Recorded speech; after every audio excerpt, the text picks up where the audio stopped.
everyone. My name is Hans Chen, and I'm presenting why corruption prevents climate change initiative from happening. According to a poll conducted by Pew Research, approximately two-thirds of the adults in the US say that the federal government is doing too little to reduce the effects of global climate change, and protecting the environment should be a top priority for the president and Congress. At the same time, the Center of American Progress's analysis determined that there are 139 elected officials in Congress currently that explicitly deny climate change, with 23 newly elected officials. In a so-called constitutional republic slash representative democracy, how is it possible that there's such a wide disconnect between elected officials and who they represent? The answer is simple. It's corruption. The US government and its current elected politicians are incapable of dealing with the climate crisis because of the blatant corruption that plagues both parties of Washington, D.C. Although Democrats claim that they are the party of science and Republicans are at fault for blocking all initiative to combat climate change, politicians in both parties take millions of dollars from fossil fuel companies in donations and proceed to block legitimate efforts to deal with climate change. Mentioned earlier, the total number of elected officials in Congress that deny climate change is 139, all Republicans.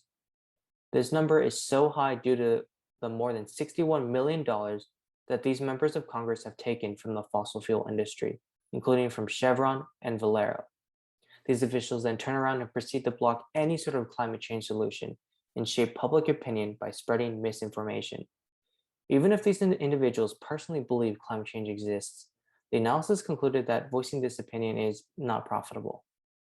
Similarly, the Democratic Party has its fair share of members that are corrupt and contribute to stopping substantive legislation that deals with climate change from happening. For example, one of the most well-known members of Congress is the Senator of West Virginia, Joe Manchin. He's the chairman of the Senate Energy and Natural Resources Committee, which is quite ironic as this is not an individual that should be on this committee. Senator Manchin's heavy investment into the coal industry is how he made most of his money, making more than $4.5 million ever since he was elected to the Senate in 2010. In return, he continually is a fierce advocate for relaxing environmental regulations and blocking climate change solutions. 9 years ago, he strongly opposed EPA rules that limited mercury and aerosolized acid from coal-powered power plants. After former President Donald Trump scrapped the emission standards, Manchin changed his tune, but not to one that would harm the coal industry. He allowed for a process called mercury scrubbing to continue, which creates a dangerous byproduct, haloacetic acid, that goes straight into drinking water. This is seen in the towns and cities near these coal-burning power plants, where haloacetic acid levels are exceeding limits. Furthermore, this is ExxonMobil lobbyist Keith McCoy, the senior director for federal relations, talking about lobbying strategies. He admits that he influences senators to weaken climate elements of President Biden's infrastructure plan, calling Senator Manchin a kingmaker, and saying how he talks to his office every week. He also states how he looks on the Democrat side for moderates to stop policies that could hurt companies' business. He admits that Exxon practically controls 10 senators, 8 of which are Democrats.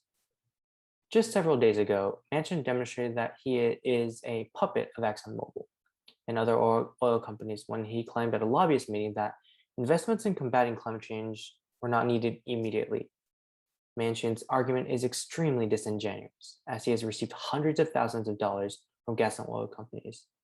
He makes these claims just a few days after Hurricane Ida decimated several states, including Louisiana and New York, leaving several dozen people dead and hundreds more missing. An analysis by climate scientists revealed that climate change results in hurricanes being stronger, slower, and wetter, and that Ida checked all these boxes. Lastly, more than a dozen Democrats joined Republicans to add nearly $24 billion to the already bloated defense budget for the next fiscal year. Not surprisingly, they all have strong ties with the defense industry. In the first 6 months of this year alone, these Democrats have collectively received at least $135,000 from the top 10 defense vendors. On the other hand, the 2 representatives that received no money from the defense industry voted against the passage of the bill. Despite the report that concluded that the US military is a bigger polluter than more than 100 countries combined, the US government unconditionally continues to increase the military budget. The combined $46 million that the defense industry spent in the last election cycle on politicians continues to pay off, as these corrupt elected officials continue to be subservient to the defense industry.